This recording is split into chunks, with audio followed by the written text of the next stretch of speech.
The Dallas Mavericks, they're back home. They're hoping that'll help them climb back into their series against the Phoenix Suns, who are up 2-0. How about this one? Chris Paul, unstoppable in the fourth quarter. This entire postseason, he's averaging 10.3 points per game in the fourth. That's the most in the league. He's also dishing out 2.5 assists in the fourth quarter, also tops in the league.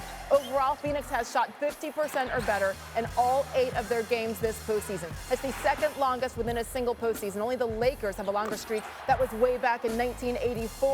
Luka, he's doing his best to stop the Suns. He's put up a bunch of points, 35 in Game 2, his 9th career playoff game with 35 points. That's tied with Rick Barry for the most by any player before turning 24, and that's ever in NBA history, but he needs some help. For more on this series, let's welcome in Mavs reporter Tim MacMahon. And Tim, we always say one person can't do it alone, right? The Mavs are feeling it more than anybody right now. Despite Luka's brilliance, they're down 0-2, heading home for Game 3. What adjustments are they trying to make right now to get back in this thing? Well, Jalen Brunson's the guy that they really need to get going offensively. He was the breakout star of the first round, really carrying the Mavericks during the few games that Luka missed with that strained calf against the Jazz. Now, the Suns are a much better defensive team, especially on the perimeter, than the Utah Jazz. But they have to keep Jalen Brunson out of foul trouble. If they want to get him going early, that's hard to do when he's picking up 2 fouls, 3 fouls in the first half and has to come out of the game. And then the onus really does fall almost solely on Luka's shoulders to be the initiator. And the Suns are going to try to exploit Luka on the other end of the floor. They are going to hunt him relentlessly defensively, especially in the second half of games. You saw that in Game 1. You saw it in Game 2. And Luka says, hey, I've just got to play better defense. Jason Kidd, though, says the Mavericks have to do a better job protecting Luka on that end of the floor. That means help defense. I also think it means trying to switch before the screens to keep him out of the screen action. You know, the problem is you've got Chris Paul on the other side, and so for every solution you have, he's going to find something else to exploit. For sure. If you're Luka, I'm not sure how much more you can do on offense, but okay, that is certainly fair on the defensive side of the ball. Can't wait for this one. Matt, keep going.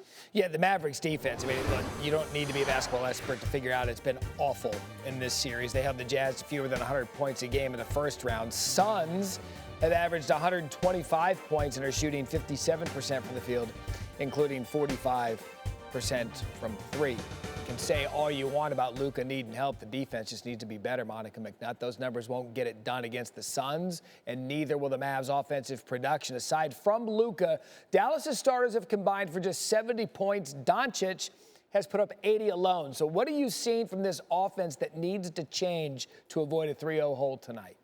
You know, Matt, when the headline was the absence of Luka, going into the Jazz matchup, there was breakdowns of the amount of assists that each team or the teams had with and without Luka. And the ball actually moves better without Luka. Is this a better team without Luka? Absolutely not.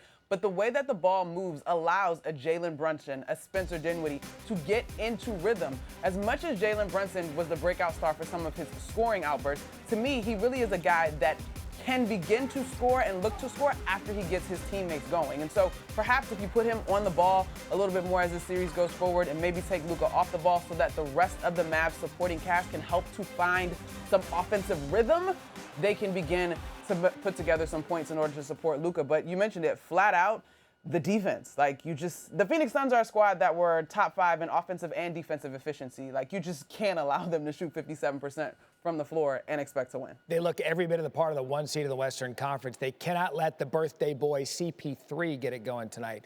Sage and I wish Kendrick Perkins a happy birthday. It is, in fact, not his birthday. We're so confused. It is Chris Paul's birthday. Well, we didn't hear the end of the show. We didn't know who was celebrating a birthday. We just started Monica, singing. It could be your birthday for all we know. And if it isn't, have a great Friday. Monica McNutt, thank you. Thanks, guys.